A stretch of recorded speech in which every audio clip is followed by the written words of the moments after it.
জাতীয় অধ্যাপক দেওয়ান আজরফ যখন মারা গেলেন, ওই রিপোর্টটা লেখা দিয়ে আমার কিন্তু রিপোর্টিংটা শুরু। এর আগে আমি সিলেটের ডাকে লিখেছি, মানচিত্রে লিখেছি, যুগবেরিতে লিখেছি, এটা আর্টিকেল লিখতাম এই সময়। সিলেটের খুব বেশি আর্টিকেল লিখেছি, এটা আমার মনে আছে যখন কলেজ লেভেলে। তারপর ওই রিপোর্টিং দিয়ে, এবং এটা হলো ইখতিয়ার ভাইয়ের অবদান। উনি যদি আমাকে না বলতেন, ইখতিয়ার উদ্দিন যেটা এখন পুরের কাগজের নির্বাহী সম্পাদক হিসেবে ঢাকাতে আছেন, এবং আমাদের আরেক বন্ধু আক্কাস খান, সেও পুরের কাগজের পাঠক ফোরামের তৎকালীন সময় সম্ভবত সহসভাপতি ছিল। সেই তাৎক্ষণিক সময় আমাকে বলেছে করার জন্য, লেখার জন্য। ওইটি লিখছিলাম।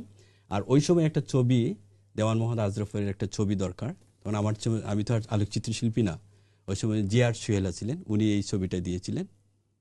আর ওই ছবি দিয়ে আর আমার এই যে লেখাটা দিয়েই শুরু হয়েছিল রিপোর্টিংটা আর কি। এই থেকেই মাঝে মধ্যে লিখতাম। আর এই দেশে আসার পর থেকে তো এই সংগঠন করলেন, এবং সাথে সাথে সাংবাদিকতার পাশাপাশি নেশার থেকে শুরু করা যায়। এটা আমাদের মেইন, আমি তো আর এটা সাংবাদিকতা মেইন কাজ না এই দেশে প্রত্যেকেরই। আমি অন্য একটা কাজ করে একটা ইউনিভার্সিটিতে আছি কর্মরত, পাশাপাশি ওইগুলো আমরা করি। কিন্তু সাহিত্য চর্চা থেকে সরে যান নাই।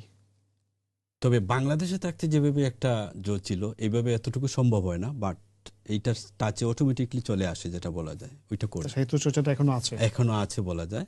এখন আমার প্রথম বই যেটা বেরিয়েছিল 1997 না 96 সালে ঢাকা থেকে, সূচিপত্র প্রকাশন থেকে সাইদ বাড়ি ভাই প্রকাশ করেছিলেন, বসন্ত রজনী। তারপরে এক চিলতে হাসি দ্বিতীয়, এটা 99-এ বের হয়েছিল, ঢাকা থেকে প্রকাশিত হয়েছিল। ওইটার মরুকম্পোচন কিন্তু করেছিলেন জাতীয় অধ্যাপক, যার কারণে জাতীয় অধ্যাপক দেওয়ান আজরফের প্রসঙ্গটা আছে। এবং উনি আমাকে লেখালেখিতে আরেকটা অনুপ্রেরণা দিয়েছিলেন। উনি মরুকম্পোচন, তখন তো আমরা তরুণ আর এমসি কলেজের স্টুডেন্ট, একটা উপন্যাস ঢাকাতে বের করে মুখের কথা না। তো ওই থেকে কিন্তু আমাদের সেতু বন্ধন বলা যায় এখন আজকে পর্যন্ত এখনো আছে, চলতেছে। আপনি কি সাহিত্য চর্চা করেন?